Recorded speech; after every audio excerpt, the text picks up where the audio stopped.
জুলাই গণ অভ্যুত্থান দিবসে বহিরাগতদের নিয়ে র্যালি করার অভিযোগকে কেন্দ্র করে বরিশাল বিশ্ববিদ্যালয়ে ছাত্রদল ও শিবিরের মধ্যে দফায় দফায় সংঘর্ষ হয়েছে। এতে আহত হয়েছেন অন্তত 10 জন। প্রত্যক্ষদর্শীরা জানায় সকালে ক্যাম্পাসে র্যালি বের করে শিবির। এ সময় ছাত্রদল নেতাকর্মীরা অভিযোগ করেন র্যালিতে বহিরাগতদের উপস্থিতি রয়েছে। এ নিয়ে দুপক্ষের মধ্যে বাকবিতণ্ডা হয়। এক পর্যায়ে বাধে সংঘর্ষ। দফায় দফায় চলে ধাওয়া পাল্টা ধাওয়া। বিশ্ববিদ্যালয়ের শাখা ছাত্রদলের সিনিয়র সহসভাপতি আশিক আহমেদ অভিযোগ করেন শিবির বহিরাগতদের নিয়ে ক্যাম্পাসে মিছিল করছে। বহিরাগতদের ছাড়া কর্মসূচি পালনের অনুরোধ করলে শিবিরের নেতাকর্মীরা হামলা চালায়। অন্যদিকে বিশ্ববিদ্যালয়ের শাখা শিবিরের সাধারণ সম্পাদক জাকারিয়া ইসলাম বাবু অভিযোগ করেন জুলাই গণ অভ্যুত্থানের শান্তিপূর্ণ কর্মসূচিতে হামলা চালায় ছাত্রদল। ক্যাম্পাসে অতিরিক্ত পুলিশ মোতায়েন করা হয়েছে। এ বিষয়ে আরো জানাতে বরিশাল বিশ্ববিদ্যালয় থেকে যুক্ত হচ্ছেন সহকর্মী কাউসার হোসেন। কাউসার, ক্যাম্পাসের পরিস্থিতি এখন কেমন দেখতে পাচ্ছেন? সেখানকার সার্বিক পরিস্থিতি আমাদেরকে বিস্তারিত জানাবেন।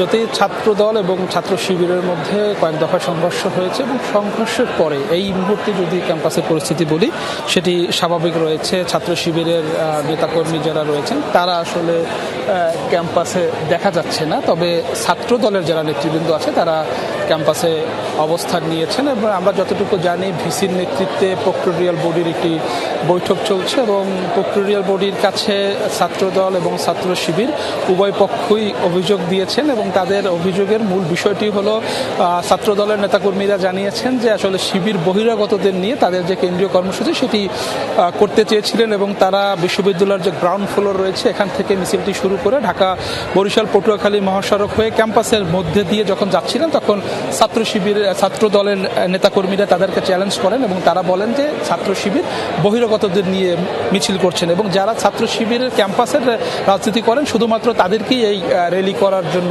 অনুরোধ করেছিলেন এবং সেই ঘটনাকে কেন্দ্র করে কিন্তু বাকবিতণ্ডার এক পর্যায়ে সংঘর্ষের রূপ নেয় এবং শিবিরের যারা রয়েছেন তারা দাবি করেছেন বা অভিযোগ করেছেন যে তাদের মধ্যে যারা র্যালিতে অংশ নিয়েছিলেন তারা বিশ্ববিদ্যালয় শাখা সাবেক এবং বর্তমান শিবিরের নেতৃবৃন্দ এবং ছাত্রদল কোনো ধরনের উস্কানি ছাড়াই হামলার ঘটনা ঘটিয়েছেন। যদিও ছাত্রদলের দাবি হলো যে তারা বারবারই বলছেন যে শিবিরের আসলে ক্যাম্পাসে রাজনীতি করতে পারবে, তবে যারা পদ পদবীধারী বা যারা শিবির করেন প্রকাশ্যে তাদেরকে রাজনীতি করার অনুরোধ জানিয়েছেন এবং প্রক্টোরিয়াল বডি বলছেন যে উভয় পক্ষই অভিযোগ দিয়েছেন এবং অভিযোগ যাচাই বাছাই করে তারা পরবর্তী ব্যবস্থা নেবেন। জ্যোতি। কাউসার, আপনাকে ধন্যবাদ।